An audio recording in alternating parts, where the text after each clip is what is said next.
SIP প্রত্যেক teacher এবং স্টাফদের উদ্দেশ্যে বলা হচ্ছে 16 তারিখে, কালকে তো যারা আসবেন 16 তারিখে যদি আইপিডি পেশেন্ট আনতে পারেন তবেই আসবেন, তাহলে কলেজ আসবেন না যতদিন না পর্যন্ত আপনারা আইপিডি পেশেন্ট আনতে পারছেন। ধরে আনতে হবে রোগী, না হলেই suspend. Santiniketan institute of polytechnic college তথা মেডিকেল কলেজের কর্ণধার মলয় পিটের নির্দেশ ঘিরে বিতর্ক। পলিটেকনিক ইনস্টিটিউটের লেকচারার সূর্যকান্তি সোম অভিযোগ করেছেন, হাসপাতালে রোগী ভর্তি করাতে ব্যর্থ হওয়ায় তাকে বরখাস্ত করা হয়েছে। তার মতো সাসপেন্ডের তালিকায় রয়েছেন 11 জন। এমন আজব শর্তে চাকরি খুইয়ে মুখ্যমন্ত্রীর দ্বারস্থ হয়েছেন ওই শিক্ষক।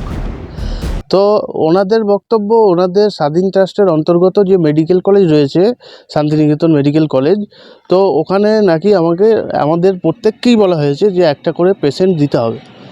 তো পেশেন্ট না দিলে, এই ঘটনাটা বলেছে স্বয়ং আমাদের রেজিস্ট্রার স্যারও বলেছেন এবং আমাদের প্রেসিডেন্ট স্যার যিনি মলয়পীঠ স্যার উনিও বলেছেন।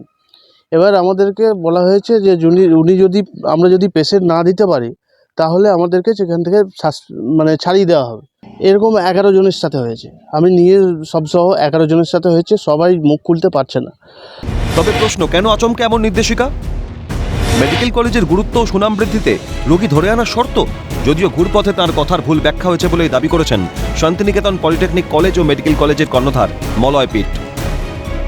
গরিব মানুষ যারা অসহায়, একজন করে অন্তত আমরা আইপিডিতে ভর্তি করব, টাকাটা বার নেই। সোশ্যাল দায়বদ্ধতা থেকে নিজেদের ইনস্টিটিউটকে বাঁচিয়ে রাখার স্বার্থে আর সিটিএ মাধ্যমে যাতে করে শিল্পকে বাঁচানো যায়, সেই জন্য তুমি এন্টারপ্রেনার হবে, সেই স্বার্থে এটা করবে। ইমপ্লিমেন্টের ক্ষেত্রে কোনো ভুল থাকতে পারে, এই বিষয়ে আমি আইনের জায়গায় মারপাস থাকতে পারে, কারো আলাদা উদ্দেশ্য থাকতে পারে, মিডিলম্যানদের আলাদা ভাবনা থাকতে পারে। কে কি বলেছে আমার কিছু। মুখ্যমন্ত্রীর তৈরি গ্রিভেন্স সেলে অভিযোগ দায়েরের পর বিষয়টি দেখারও আশ্বাস দেওয়া হয়েছে অভিযোগকারী শিক্ষককে।